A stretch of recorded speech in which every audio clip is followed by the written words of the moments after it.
Saksgam Valley is Indian territory. China-Pakistan boundary agreement, that the agreement is illegal and invalid.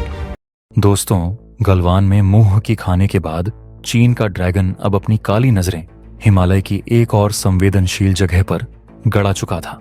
वह सोच रहा था कि भारत चुनाव में व्यस्त है, दुनिया अपनी समस्याओं में उलझी है, तो क्यों न अंधेरे का फायदा उठाकर भारत की पीठ में एक और खंजर घोंप दिया जाए। पाकिस्तान के कब्जे वाले कश्मीर यानी पीओके के उस हिस्से में जहां परिंदा भी पर नहीं मार सकता, वहां चीन चुपके एक ऐसी साजिश रच रहा था जो सीधे भारत की गर्दन पर वार करने जैसी थी। उनकी मशीनें चल रही थीं, सुरंगें खोदी जा रही और उन्हें लगा था कि भारत को इसकी भनक तक नहीं लगेगी। लेकिन दोस्तों, उनकी बदकिस्मती यह थी कि 2026 का भारत अब सोता नहीं है। उनकी हर हरकत पर भारत की तीसरी आंख 24 घंटे पहरा दे रही थी। जैसे ही चीन की मशीनों ने पीओके की मिट्टी को छूने की कोशिश की, नई दिल्ली से एक ऐसा फरमान जारी हुआ जिसने रातों रात पूरे जियोपॉलिटिकल गेम को पलटकर रख दिया। भारत ने एक ऐसी दहाड़ मारी जिससे बीजिंग का सिंहासन कांप गया और पाकिस्तान के पैरों तले जमीन खिसक गई।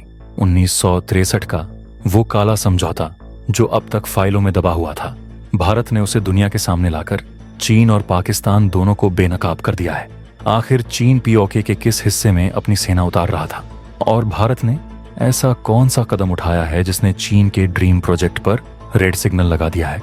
आखिर भारत ने ऐसा कौन सा समझौता चीन के मुंह पर पटक दिया जिसे देख चीन और पाकिस्तान का मुंह लाल हो गया? जानेंगे हम आज के इस वीडियो में। लेकिन वीडियो में आगे जाने से पहले अगर आपको भी अपनी सेना के शौर्य और भारत की इस कूटनीतिक जीत पर गर्व है तो वीडियो को अभी लाइक करें और कमेंट बॉक्स में जय हिंद जरूर लिखें। याद रहे, जय हिंद कहना हम सबके लिए गर्व की बात है। तो चलिए इस पूरे मामले की तह तक जाते हैं और उस जगह को समझते हैं जो आज दुनिया का सबसे बड़ा फ्लैश पॉइंट बन चुकी है।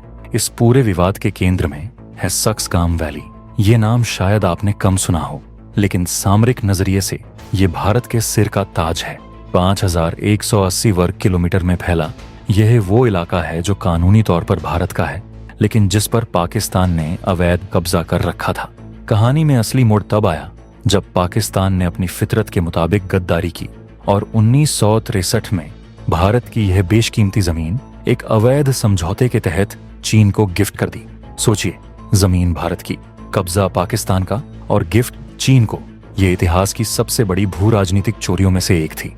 चीन को यह जमीन इसलिए चाहिए थी ताकि वह अपने शिनजियांग प्रांत को पाकिस्तान से जोड़ सके और भारत के सिर पर बैठकर निगरानी कर सके। दशकों तक यह इलाका सुनसान पड़ा था, लेकिन अब ताजा सैटेलाइट तस्वीरें और खुफिया रिपोर्ट्स बता रही हैं कि चीन की नीयत खराब हो चुकी है। चीन इस इलाके में CPEC यानी चाइना पाकिस्तान इकोनॉमिक कॉरिडोर के नाम पर बड़े पैमाने पर निर्माण कार्य कर रहा है। वह यहाँ सड़कें बना रहा है, सुरंगें खोद रहा है और मिलिट्री पोस्ट तैयार कर रहा है। उसका मकसद साफ है, सियाचिन ग्लेशियर पर बैठी भारतीय सेना को घेरना। सियाचिन जो दुनिया का सबसे ऊंचा युद्ध क्षेत्र है और जहां भारत का तिरंगा शान से लहराता है, चीन उसे दोनों तरफ से काटना चाहता है। एक तरफ वह अक्साई चिन्ह में बैठा है और दूसरी तरफ अब वह सक्सगाम वैली में अपनी पैठ बना रहा है। यह सिर्फ सड़क बनाने का प्रोजेक्ट नहीं है, यह भारत की सुरक्षा में सेंध लगाने की एक बहुत बड़ी और खतरनाक साजिश है। चीन को लगा था कि वह धीरे धीरे इंच करके आगे बढ़ेगा, जिसे वह सलामी स्लाइसिंग कहता है, और भारत को पता भी नहीं चलेगा। लेकिन उसे अंदाजा नहीं था कि भारत की इंटेलिजेंस और सर्विलांस सिस्टम अब कितने हाईटेक हो चुके हैं। भारत ने न केवल उसकी चोरी पकड़ी, बल्कि उसे दुनिया के सामने नंगा कर दिया। जैसे ही पहली ईंट रखी गई, भारत का रिएक्शन इतना तेज और तीखा था कि चीन के रणनीतिकारों को अपनी कैलकुलेशन दोबारा करनी पड़ गई। अब बात करते हैं भारत के उस जवाबी हमले की जिसने कूटनीतिक गलियारों में सन्नाटा पसार दिया है। जब चीन की ये हरकतें सामने आईं, तो भारत ने कोई दबी जुबान में विरोध दर्ज नहीं कराया। भारत के विदेश मंत्रालय ने एक आधिकारिक बयान जारी किया और इस बयान का एक एक शब्द अंगारे की तरह था। भारत ने साफ शब्दों में कह दिया, सक्सगाम वैली भारत का अभिन्न अंग है, था और हमेशा रहेगा। लेकिन भारत यही नहीं रुका। भारत ने सीधे उस जड़ पर चोट की जिस पर चीन और पाकिस्तान की दोस्ती टिकी है। भारत ने खुले मंच से ऐलान कर दिया कि 1963 का तथाकथित चीन पाकिस्तान सीमा समझौता पूरी तरह से अवैध और अमान्य है। भारत ने कहा कि पाकिस्तान को कोई हक ही नहीं था कि वह भारत की जमीन किसी तीसरे देश को दे सके। अंतर्राष्ट्रीय कानून की धज्जियां उड़ाकर किया गया वह समझौता रद्दी के टुकड़े से ज्यादा कुछ नहीं है। विदेश मंत्रालय के प्रवक्ता ने पूरी दुनिया के सामने चीन की आंखों में आंखें डालकर कहा, हम अपनी जमीन पर हकीकत बदलने की किसी भी कोशिश को स्वीकार नहीं करेंगे। भारत अपने हितों की रक्षा के लिए हर जरूरी कदम उठाने का अधिकार सुरक्षित रखता है। कूटनीतिक भाषा में कहें तो हर जरूरी कदम उठाने का अधिकार एक सीधी चेतावनी मानी जाती है। इसका मतलब है कि अगर बातों से नहीं मानोगे तो हम लातों का इस्तेमाल करने से भी गुरेज नहीं करेंगे। भारत ने चीन के ड्रीम प्रोजेक्ट CPEC को भी अवैध घोषित कर दिया है। भारत का कहना है कि यह कॉरिडोर भारत की संप्रभुता का उल्लंघन करता है क्योंकि यह हमारी जमीन पियोके से होकर गुजरता है। जिस प्रोजेक्ट को चीन अपनी शान समझता है, भारत ने उसे दुनिया के सामने एक अवैध कब्जा साबित कर दिया है। भारत के इस आक्रामक रुख को देखकर चीन और पाकिस्तान खेमे में हड़कंप मचना तय था। चीन, जो खुद को एशिया का दादा समझता है, उसे उम्मीद नहीं थी कि भारत 1963 के पुराने मुर्दे को उखाड़कर उसके सामने रख देगा। चीन के लिए सक्सगाम वैली सिर्फ एक जमीन का टुकड़ा नहीं है, यह उसकी सामरिक नब्ज है। अगर भारत इस इलाके में दबाव बढ़ाता है तो चीन का पूरा बेल्ट एंड रोड इनिशिएटिव यानी BRI खतरे में पड़ सकता है। पाकिस्तान की हालत तो और भी खराब है। वह चीन से कर्ज लेकर अपने देश में प्रोजेक्ट बना रहा था, लेकिन अब भारत के विरोध के कारण उन प्रोजेक्ट्स पर अनिश्चितता के बादल मंडराने लगे हैं। अंतर्राष्ट्रीय निवेशक अब CPEC में पैसा लगाने से डर रहे हैं क्योंकि उन्हें पता है कि यह विवादित जमीन है और भारत कभी भी अपना हिस्सा वापस ले सकता है। चीन की बौखलाहट का अंदाजा आप इसी बात से लगा सकते हैं कि वह अब POK में अपने नागरिकों की सुरक्षा को लेकर डरा हुआ है। भारत की चेतावनी के बाद चीन को अपनी मशीनों और अपने इंजीनियरों की सुरक्षा के लिए वहां एक्स्ट्रा फोर्स लगानी पड़ रही है। लेकिन क्या चीन की यह फौज भारत के इरादों को रोक पाएगी? बिल्कुल नहीं, क्योंकि भारत ने अपनी सैन्य तैयारियों को भी इस इलाके में कई गुना बढ़ा दिया है।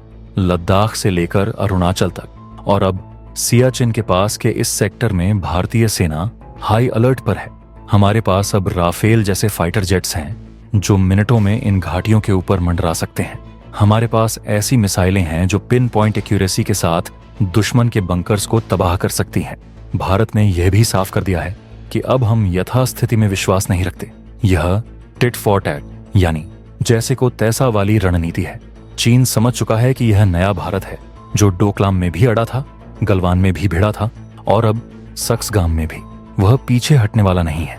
दशकों तक हमारी सरकारों ने इस मुद्दे को ठंडे बस्ते में डाल रखा था।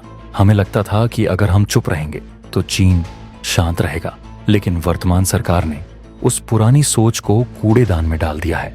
आज भारत की संसद में गृह मंत्री दहाड़कर कहते हैं कि जान दे देंगे इसके लिए, और विदेश मंत्रालय अंतर्राष्ट्रीय मंचों पर उसी बात को कानूनी जामा पहनाता है। सक्सगाम वैली को लेकर दिया गया यह बयान कोई सामान्य डिप्लोमेटिक नोट नहीं है। यह भारत की संप्रभुता की हुंकार है। यह बताता है कि भारत अब अपने नक्शे के साथ कोई छेड़छाड़ बर्दाश्त नहीं करेगा, चाहे वह अक्साई चिन्ह हो, POK हो या सक्सगाम वैली। भारत ने अपनी लकीर खींच दी है। यह संदेश सिर्फ बीजिंग और इस्लामाबाद के लिए नहीं है, यह वॉशिंगटन और लंदन के लिए भी है कि भारत अपने मुद्दों को सुलझाने के लिए किसी की मध्यस्थता का मोहताज नहीं है। हमारे पास ताकत भी है और तरीका भी। चीन की लाख कोशिशों के बावजूद भारत ने उसे बैकफुट पर धकेल दिया है। 1963 की वो गलती जिसे सुधारने का बीड़ा आज के भारत ने उठाया है, वह अब अंजाम तक पहुंचकर ही रहेगा। सक्सगाम वैली सिर्फ जमीन नहीं, भारत के स्वाभिमान का प्रश्न है, और स्वाभिमान से समझौता करना इस नए भारत की डिक्शनरी में नहीं है। आपको क्या लगता है दोस्तों, क्या भारत को अब POK और सक्सगाम वैली को वापस लेने के लिए सैन्य कार्रवाई करनी चाहिए या फिर कूटनीतिक दबाव ही काफी है? भारत के इस आक्रामक रुख पर आपकी क्या राय है? कमेंट बॉक्स में जय हिंद के साथ जरूर लिखें। अगर आज आपको भारत की इस धाकड़ विदेश नीति पर गर्व हुआ है तो वीडियो को लाइक करें, शेयर करें और चैनल को सब्सक्राइब करना न भूलें। मिलते हैं अगले वीडियो में। जय हिंद, जय भारत।